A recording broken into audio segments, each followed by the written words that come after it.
Magandang araw, magandang hapon at magandang gabi sa ating mga kababayan sa iba't ibang panig ng mundong ito.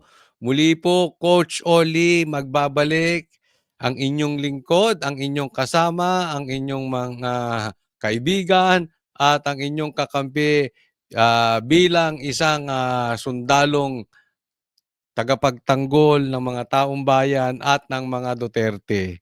Muli po, Coach Oli News PH. Huwag pong kakalimutan tayo po ay humihingi ng konting lambing. Doon sa mga hindi ko pa po subscriber, mag-subscribe po kayo, Coach Oli News PH. At i-like nyo po itong video na ito nang sa ganon ay mas ikakalat ito ni YouTube. So, huwag pong kakalimutan, simple lang, subscribe and like nyo po. Okay? Ito po ang magiging topic natin ngayon. Si BBM na ang susunod na magre-resign. Ayan. Nako, alam ko maraming nag-aantay sa inyo dyan. Pangalawa, impeachment hindi itutuloy ng mga senador. Okay? So, kapit lang po, no? Yan ang, at yan ang mga ating i-discuss ngayong araw na ito. At baka sakaling meron pang mga iba, no? Dahil meron tayong inaantay na pasabog. Subukan nating i-discuss ngayon kung pupwede pa, no? Pero meron tayong hawak na ebidensya na talagang magpapalubog sa isang tao or isang politiko na dahil sa sobrang pang-aabuso at sobrang pagyurak sa taong bayan at pang-aabuso sa kanyang kapangyarihan. Na tila di umano ay kala mo napakalinis, pero ang dumi ng ginagawa ngayon mismo, sobrang dumi, no? So hawak na po natin ng testigo, hawak na po natin ng ebidensya. Ilalabas po 'yan ng posibleng ilabas ng isang senador. Malay natin si Vice President mismo maglabas, no? Hindi po natin alam kung sino sa kanila ang maglalabas, but definitely dito makikita ninyo ang konektang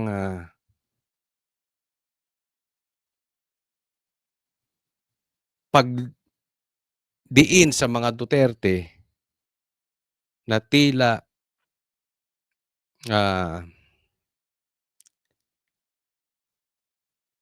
kanilang even yung kanilang mga sinuka ay kinakain na nila.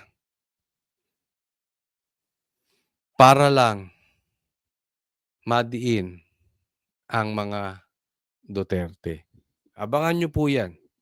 May video po yan. May salaysay po yan. Kompleto po iyan. Abangan nyo po yan. So, tingnan natin. Pag-usapan pa natin yan sa bandang dulo kung meron pa tayo maidadagdag na impormasyon patungkol dyan. Okay, hindi na po natin pagtatagalin dahil kay Coach Oli Bida ang unahin natin itong pagpaparesign ni Bongbong Marcos sa mga kanyang gabinete at kung susunod na ba si BBM na magre-resign. Pakinggan natin. Senyales daw na sensitibo ang Pangulo sa daing ng taong bayan sa ginawa niyang pagpapasumite ng courtesy resignation sa kanyang gabinete. Pero para sa kanilang kritiko ng Pangulo na si Harry Roque, mismong ang Pangulo raw ang problema. Nasa frontline na maraming nagsasabi, no? Hindi dapat ang mga gabinete ni Marcos ang mag-resign. Dapat ang mag-resign ay si Marcos mismo. Si BBM mismo ang mag-resign. Dahil hindi naman, problema yung gabinete kung maayos ang presidente. Pero ang talagang problema natin ay ang presidente. Ako po isang-ayon do'n. Dapat talaga si Marcos ang mag-resign dahil siya ang problema. Pero alam naman natin lahat yan. Hindi magre-resign yan si Marcos. Makapal ang mukha niyan. So kahit alam niyang bulilyaso na siya, alam niyang palpak na ang nagagawa niya sa gobyerno, alam niyang wala na siyang maayos na proyekto, lahat na lang ng nakakahiyang galawan ay ginalaw na niya, hindi pa rin niya magre-resign. Doon lang tayo po. Wag po tayo maglokohan. Hindi yan magre-resign. Realistic lang po tayo. Okay? Hindi ko sinasabi na ayaw ko siya mag-resign.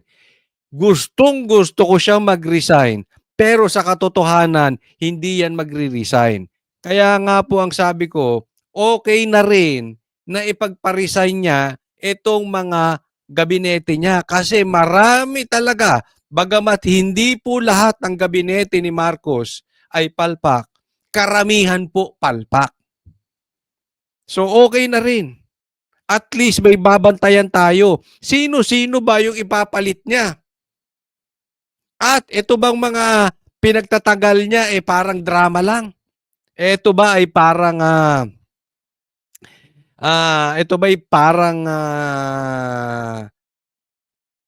mapagtakpan lang, meron lang mapag-usapan para mapagtakpan yung pandaraya na di umano nagawa ng COMELEC sa eleksyon, na talagang ang mga uupong senador ay hindi sila lahat yung ibinoto ng taong bayan dahil merong mass cheating, merong 17 million overvotes.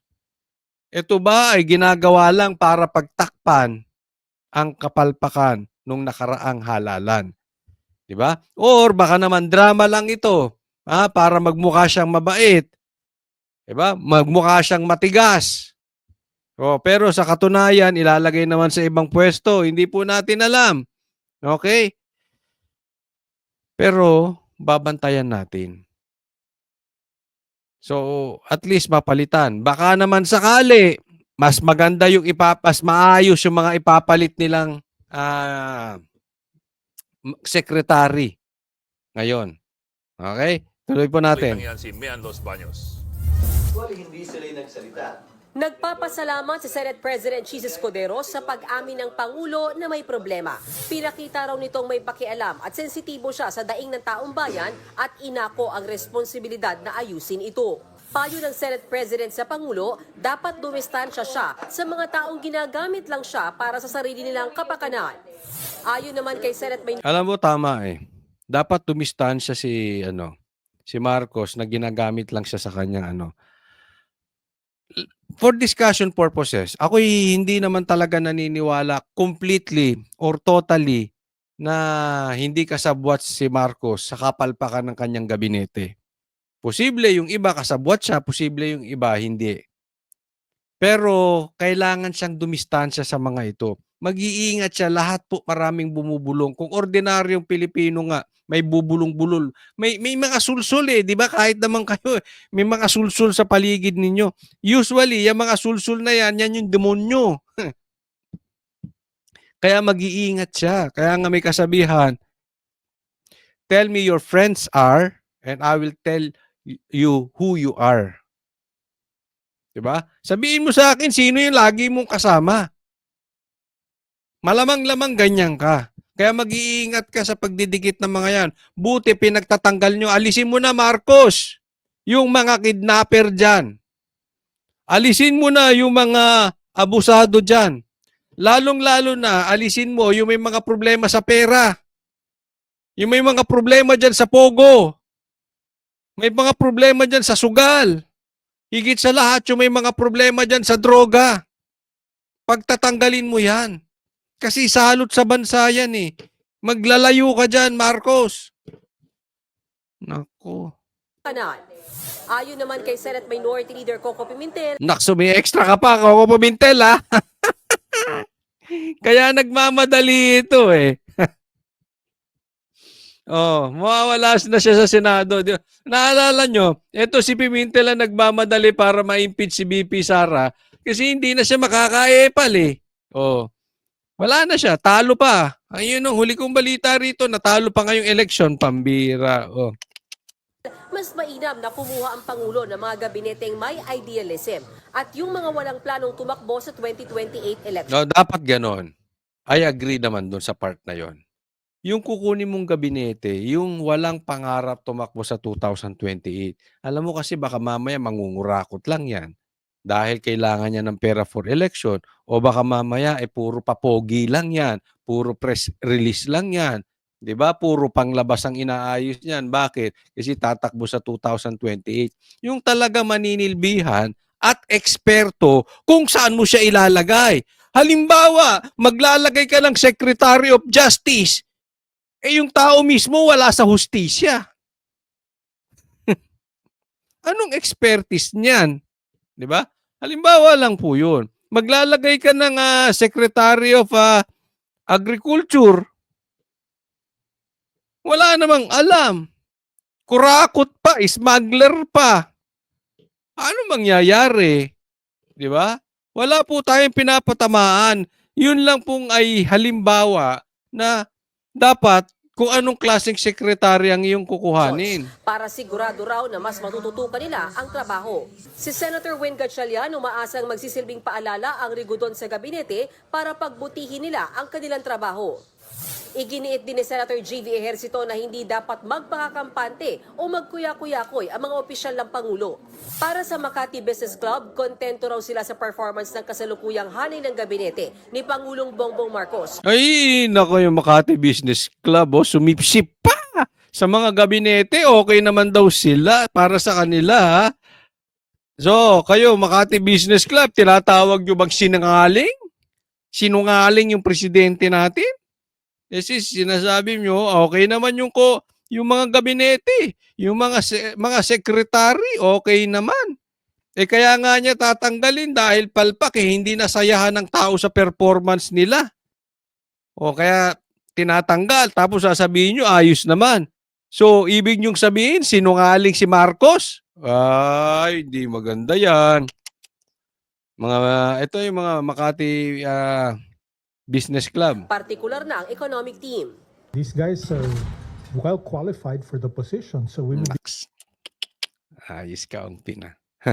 be very surprised if Marcos accepted their resignations and let them go. So, ibig sabihin niya, huwag tanggapin yung resignation. Ano yun? Pinagre-resign mo, tapos magpa-file ng resignation, tapos hindi mo tatanggapin. Anong kalokohan yun? Anong panloloko sa taong bayan yun? Di ba? Pinagre-resign ko kayo. Nung nag-resign, di mo tinanggap. Anong kagago? Niloloko naman nyo Pilipino pagka ganyan Naniniwala ang isang dating cabinet member na tama at napapanahon ang pagbalasa ni Pangulong Bongbong Marcos sa kanyang gabinete. Pero hindi raw dapat lahat ay alisin sa pwesto. In fairness naman to the cabinet, marami namang ring magagaling dyan Sa tingin ko, si Vince Dizon, tulad ni Vince Dizon, very active siya. He communicates what he's doing to the... Alam nyo, may punto naman to, tao na to, no? Hindi naman lahat ng gabinete ni Marcos siguro palpak. Pero almost all. meron din naman diyang matino, no? Kaya lang, mas marami yung hindi. So, sabi niya siguro tanggalin, which I agree, no? Kasi ipag-resign niya. Kaysa naman magtitira siya dyan ng 2, 3, mapupolitika lang yan Anong sasabihin ng sekretaryong palpak na nagmamalaki? Halimbawa lang ha. Secretary of Justice. Si Boying. Halimbawa lang ha. Ba't nagtira dyan? Kami, pinag-resign mo. Tapos dyan, tinira mo. So ano ibig mo sabihin sa amin? Mas magaling siya? Palpak kami? Mas pinapaboran mo yan? Oo, di ba? Pupolitikahin na yan. So okay na yung mag-resign. Lahat. Importante, nagawa nyo na, nabigyan na kayo ng chance. At kung kayo naman ay talagang nag-perform ng maayos, may mga iba pa namang susunod na pagkakataon na kayo'y makakapagsilbi sa taong bayan. Yan naman kasing position, yung executive position na yan, dapat yan ay pagsisilbi sa taong bayan at hindi yung sarili ninyong agenda. So marami pa kayong pagkakataon para makatulong. Unless, hindi yun ang inyong habol. Kung kurakot ka, siyempre, gusto mo laging nakaposisyon. The more kurakot, the more position, the longer, the more kurakot. O, di ba? Oo. Pero kung ang habol mo pagtulong, nakatulong ka na ng 3 taon. At kung gusto mo pang tumulong, may parami pang pagkakataon para ikaw ay makatulong muli. Public, very, very many qualified people. Si Secretary Recto, si Secretary Henry Aguda ng DICT. Tingin naman ni Attorney Harry Roque, hindi ang mga gabinete ang problema. Marcos Jr., tama ka. Talagang sobrang politika, nabuwisit ang taong bayan, pero nabuwisit ang taong bayan sa iyo. Walang mangyayari miski pa-resignin mo silang lahat dahil ikaw ang problema. Tama naman. Tama ako, again, yun yung sinasabi ko. Tama naman si Atty. Roque. Ang problema talaga si Marcos. Pero hindi niya gagawin mag-resign. Kaya lang, pag si Marcos ay hindi talaga nag-ayos, kahit lagyan mo yan ng mga gabineteng magagaling, pag palpak ang ulo, palpak talaga yan. Pero malay mo, maglagay siya dyan ng kabinete na itituwid siya. Marcos! Magpa-drug test ka na. Baka malay mo, merong mga matitinong secretary dyan na hindi uto-uto, na may lakas ng loob magsalita sa katunayan, sa katotohanan, at sa katapangan. Di ba? Malay natin, di ba? May ganun. So at least, we have a chance na kung palitan man yan, baka naman yung susunod, mag-ayos. Dahil ang dami talagang palpak na gabinete ngayon. Problema. Ayon naman sa political analyst na si Edmond Tayaw, may mas malalim pang dahilan sa balasang ito. Alam mo, medyo matalinhaga yung move na yan. Ano? I mean, whether it's knee-jerk or what have you, being a president and you're talking of the whole government for that matter, no? Nagbabalita Yun ang tanong doon. Ano ang totoong motibo ni Marcos bakit pinagre-resign niya itong mga secretaries na to? Yan, ilagay niyo po sa comment section na sa tingin ninyo, overhaul to kumbaga at sa kotse. Buong gabinete pinag-resign. Anong drama to? Diba? Kung sincere siya, okay. Pero kung paik-ik lang to, kung drama lang to, ano sa tingin ninyo ang talagang dahilan ni Marcos bakit niya pinag-resign? Yan, lagay niyo po sa comment section. Ayan, diretso po tayo sa next topic. Na-discuss po natin patungkol dito sa yung pinagre-resign ni BBM, di ba? Na gabinete. Maidagdag ko lang po, no? Sana, Marcos, ikaw na ang susunod na magre-resign kung yung mga ilalagay mo dyan na members ng gabinete ay palpak pa rin. Ikaw naglagay dyan eh. For the second time around, palpak ulit. Abay, dapat naman siguro mag-resign ka na rin. Di ba? Sa tingin ko, dapat mag-resign ka na rin kung pumalpak. Ngayon, kung sakali naman maayos yung performance ng gabinete mo, pero hindi pa rin umaayos yung panunungkulan mo, wala ka pa rin infrastructure projects, gutom pa rin ang Pilipino, hindi mo pa rin makuha yung 20 pesos na bigas. Kahit maayos yung gabinete mo, BBM, ikaw na dapat ang sumunod mag-resign. Mahiya ka na sa balat mo. Nabigyan ka na ng chance.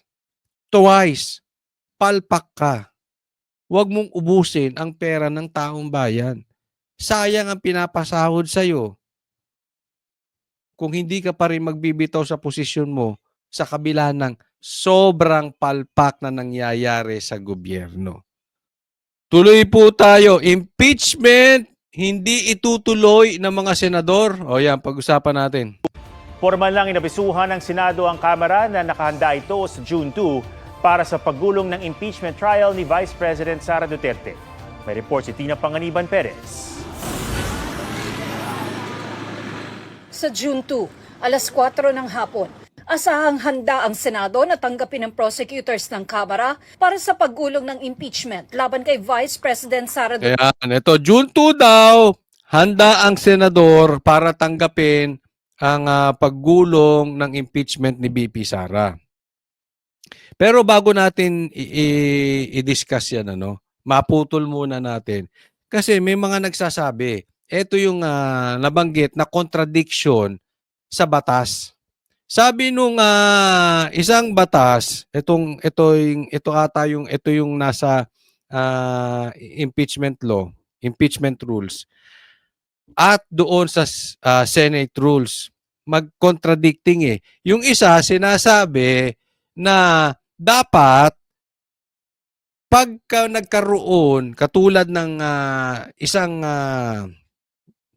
activities or isang panukalang batas or isang katulad ng impeachment, dapat ituloy yan. Tapusin yan. Kasi may problema tayo. Tatawid tayo from the 19th Congress to the 20th Congress. Iba na po yung set ng mga congressman at iba na rin yung set ng Senado. So may nagsasabi dapat ituloy yan ng 19th Congress going to the 20th Congress. May nagsasabi naman hindi po pwede. Kasi tapos na yung 19th Congress. Naisampa yan sa 19th Congress. At kung hindi yan natapos ng 19th Congress, dapat yan ulit. From the beginning, scratch ulit. Ibig sabihin, dapat magpasa ang Kongreso ng panibagong hain ng impeachment. Naintindihan nyo na. So meron dalawa yan. Yung ay sinasabi na dapat tapusin yung impeachment ni BP Sara, iba sabi, hindi, back to zero tayo. Kasi 20th Congress na eh. Natapos na yung 19th Congress. Ganun po kasimple yan. Ngayon, ihahain po yan sa korte at korte di umano ang dapat magdesisyon sa agarang panahon. Pero meron ding nagsasabi, kung hindi sumagot ang korte, sino ang dapat magdesisyon niyan? Ang sabi nga ni Tito Soto, Senator Soto, ay ang dapat magdesisyon niyan ay ang 20th Congress. So sa tingin ko, kung ang magdidesisyon niyan ay 20th Congress, baka hindi matuloy ang impeachment. Alam nyo kung bakit? May numero po. May numero ang mga kaalyado ni BP Sara. Una, ilan lang para ma-impeach si BP Sara? Yung talagang matanggal siya at hindi na siya makatakbo ulit. Ilan ang kailangan? 9 na boto lang. Ipapakita ko sa inyo kung sino-sino yan. 'Di ba? 9 na boto. Yung bago na lang, 5 na agad ang pumasok. Go, Bato, Aimee, Marcoleta, Camille. Yang 5 yan, siguradong hindi pipirma yan ng impeachment ni BP Sara. Dagdagan mo pa. Siguradong sigurado Robin Padilla, pang-6. Mark Villar, sigurado yan. Ay kapatid ni Camille yan eh. Hindi naman mananalo tong Camille na ito kung hindi in-endorso rin ni BP Sara. Si Aimee rin, hindi, di ba? O, so, 7 na. Si Jinggoy, nagpaano na siya, ayaw niya ng impeachment. Magkakahati-hati lang. Alan Peter Cayetano, 9 na yan. Hindi pa natin alam kung si Pia, di ba? So, 9 yan. So, doon pa lang may numero si BP Sara na hindi siya mai-impeach. Pero pwede na ring hindi ituloy kung ang magdi-decide 28th Congress kasi ang kailangan doon majority votes. 'Di ba? Kung didesisyonan na, wag na. Siyam na 'yan. Madagdagan lang 'yan ng 3. 'Di ba? Pag desisyonan, wag na natin ituloy 'yan. Back to zero. Oh, hindi natin alam kung meron pa rin silang numero kasi pag back to zero, manggagaling ulit ang pagsampa ng impeachment sa mga congressman. Di natin alam kung merong silang numero doon. But possibly, baka matakot na rin yung mga yan eh. Dahil syempre, going to 2028 election. Diba?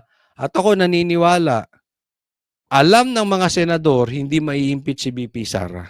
Hindi po. Meron silang numero. Meron na nga silang siyam as early as now. Hindi pa nagsisimula.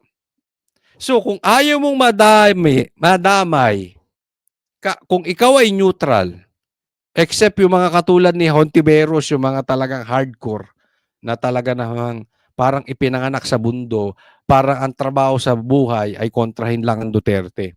Yung ganon. Pero kung ikaw ay neutral, hindi ka napapanig doon para i-impeach si BP Sara. Kasi masisira ang iyong political career.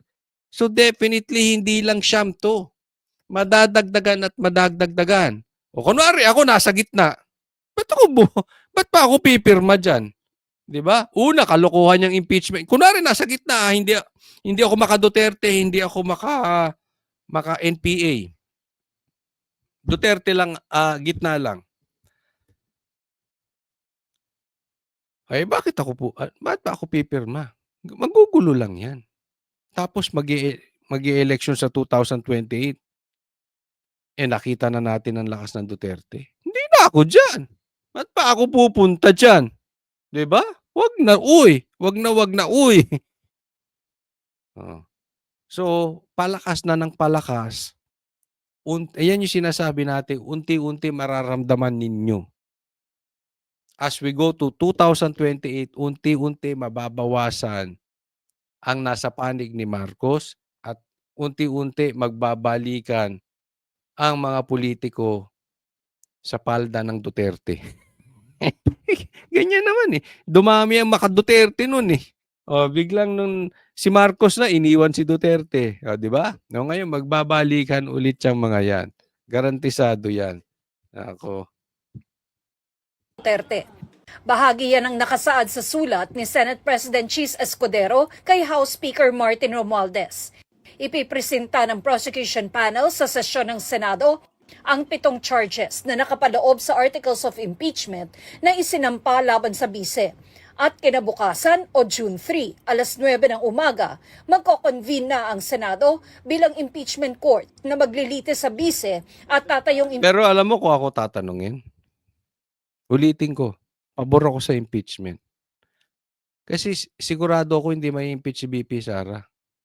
At lalabas ang baho ng gobyernong ito. Magsasalita si BP Sara. Tandaan ninyo, may numero tayo sa Senado. Kaya pag nagsalita si BP Sara, at syempre, impeachment trial to, kailangan niyang ipagtanggol yung sarili niya. So maglalabas siya ng ebidensya. Yun ang nakakatuwa dun. Sabog ang ebidensya laban sa gobyernong ito. Pasasabugin ni BP Sara yan. At lalo pong lalakas ang Duterte dahil ito sa mga susunod na buwan, ito ang magiging balita sa buong Pilipinas. And you will see kung paano maipagtatanggol ni BP Sara ang sarili niya and paano niya ilulubog eto mga abusado na talagang pinagtutulungan lang ang mga Duterte. Naku, maganda ito. Even BP Sara sabi niya, I want bloodbath. Anong ibig sabihin?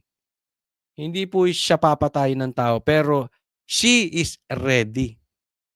She is looking forward for this battle to unfold. Alam niya. Bago pa lang magsimula, everybody knows she will win this one. Even yung enemies niya, alam that she will win this one. Even yung pulahan, even yung mga dilawang kumakain ng suka, they know VP Sara will win this one. Impeachment judges ang mga senador. Kasunod nito, maaari na mag-issue sila ng summons at iba pang kautusan. Pinadalan din ng kopya ng sulat si VP Sara. Si Speaker Romualdez naman, sumulat din kay Escudero. Nagsusulatan kayo. Ano yan? Love letter. Sinulatan ni Escudero. Ang Congress, sinulatan si Chis Escudero. Parang nagliligawan ng mga animal. Hindi. Ano yan? Normal. Normal yan. Normal. Kasi siyempre nga naman, kailangan formal.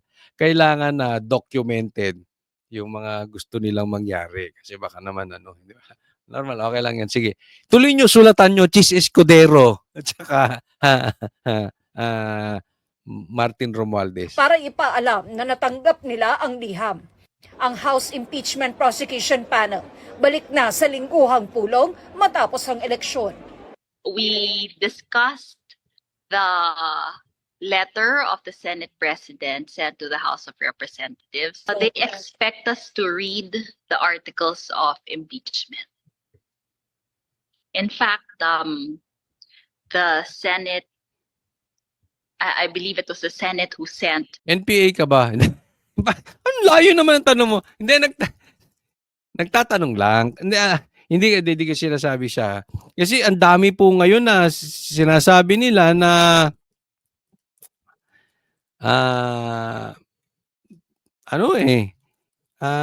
kasabwat ng NPA. Tagapagtaguyod, nagtatago. Kunwari hindi NPA pero komunista pero supporters ng CPP-NPA. No, marami daw diyan sa Congress, marami daw sa Congress. Hindi po ikaw sinasabi ko, pero madami daw diyan. Sangayon ba kayo? Marami diyan ngayon sa Congress ngayon ang supporter ng NPA. Okay, lagay niyo rin diyan sa comment section kung ng CPP-NPA kung kayo isang ayon doon sa bali-balitang naglalabasan na ganyan. The Congress video of how it is done in the states. Pag-uusapan pa ng House Impeachment Prosecution Panel kung paano ilalahad ang articles of impeachment sa Senado. Kung iisang impeachment prosecutor lang ba ang magbabasa ng lahat ng 7 articles o kung may itatalaga sa kada article. Kanina, 5 ang dumalo raw sa pulong. Wala pa sina ML Party List Representative-elect Laila De Lima at Akbayan Party List Representative-elect Ito sila De Lima, no? Kasi itong Akbayan. Ano ang common denominator ni De Lima at ng Akbayan? Okay na, lagay niyo sa comment section. Alam kong alam niyo eh. Tatawa ko. Ay, nako. Shell Jokno na parehong tinanggap ang alok ni Romualdez na maging bahagi ng prosecution panel. Sa Hulyo pa kasi sila makakaupo bilang mamabatas sa pagsisimula ng 20th Congress. Kailangan din silang formal na maitalaga bilang prosecutors. May mga tutulong ding pribadong law firms na ayon kay Zamora ay bumibilang ng 5 hanggang 10. We've had a mock trial before, so ngayon siguro medyo iba. We're not interviewing witnesses now, at least in the article that I'm handling, but we're reviewing all of the documentary evidence that we already have on hand. Kasama sa mga ipipresentang ebidensya ay ang mga kaduda-dudang pangalang tumanggap umano ng confidential funds. Pinag-uusapan dito pag-uusapan yung mga kaduda-dudang tumanggap ng confidential funds, no? Akala mo naman ang lilinis ng mga animal. Ang dami namang tumanggap ng confidential funds, nasa batas naman 'yan. 'Di ba? Sinasabi nga nila ngayon imbis yung mga nasa Congress ngayon na pumirma ng impeachment, sila mismo tumanggap ng pera. Galing yan sa kampo nila, ha? Sinabi yan ni Chanco. Hindi po Duterte nagsabi niyan. Ha? Kakampi po ni Marcos yan. Campaign manager ng alyansa yan, ng partido. Ng alyansang partido ni Marcos ang nagsabi. Para ma-release yung budget para sa proyekto, kailangan pumirma. Sa kanila galing yan. Diba? Bagamat proyekto yun, pero yun ay na mistulang suhol. Huwag nga tayong maglokohan. So, parang ang lilinis ninyo. Punahin ninyo yung napakaliit na pera na confidential funds ni BP Sara, pero hindi nyo kayang punahin yung confidential funds na napakalaki ni Marcos. Hindi nyo kayang punahin yung mga sarili ninyo o yung mga kasamahan nyo dyan sa Congress na tumanggap ng pera para pumirma sa impeachment. Napaka-ipokrito ninyo. Akala nyo, ang lilinis ninyo, pero kayo mismo kurakot. Tapos, lilitisin nyo. Tapos, yung mga katulad ni Dilima, tahimik. Patungkol dyan sa tumanggap ng pera doon sa mga pumirma. Diba? Yung mga katulad nila Hontiveros, tahimik patungkol dyan. Kayo ang sinasabi ninyo, kayo ang Hontiveros, kayo ang oposisyon. Pero tikom ang mga bibig ninyo patungkol dyan sa sinasabi ni Chanco na nag-release. Nagpa-release ng pera, ng pondo sa proyekto, kapalit ng pirma. Anong kaipokrituhan yan? Mula sa Office of the Vice President at DepEd, sinisika pa namin makuha ang panig ng Vice Presidente kaugnay sa sulat ni Escudero at tungkol sa paghahanda sa impeachment. Pero dati na niyang sinabing maghahanda na rin ang kanyang mga abogado para sa paglilitis. We are ready. Sabog to. Itong balita na ito, sabog to. And BP Sara, this is the time. Isama mo yung mga ebidensya dyan. Tutulungan ka namin. Paglabas mo dyan ng mga ebidensya, ibablog namin, ikakalat namin yung katotohanan para yung anomalyang nangyayari sa gobyernong ito, hindi nila mapagtakpan. Lumabas ang katotohanan. BP Sara, may mga kampo, may hawak ng ebidensya.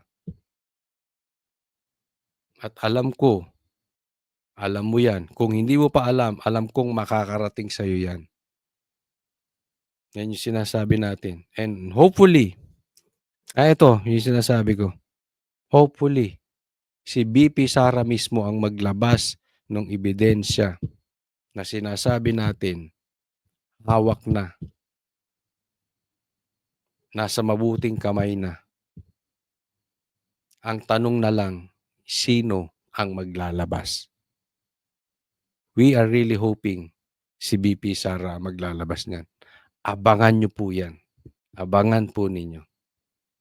Hanggang dyan na lang po muna tayo. Huwag pong kakalimutan subscribe po kayo sa channel ko, Coach Oli News PH. Paki-like po itong video na ito. Maraming salamat po para sa Diyos at Pilipinas nating mahal. God bless everyone. Coach Oli po.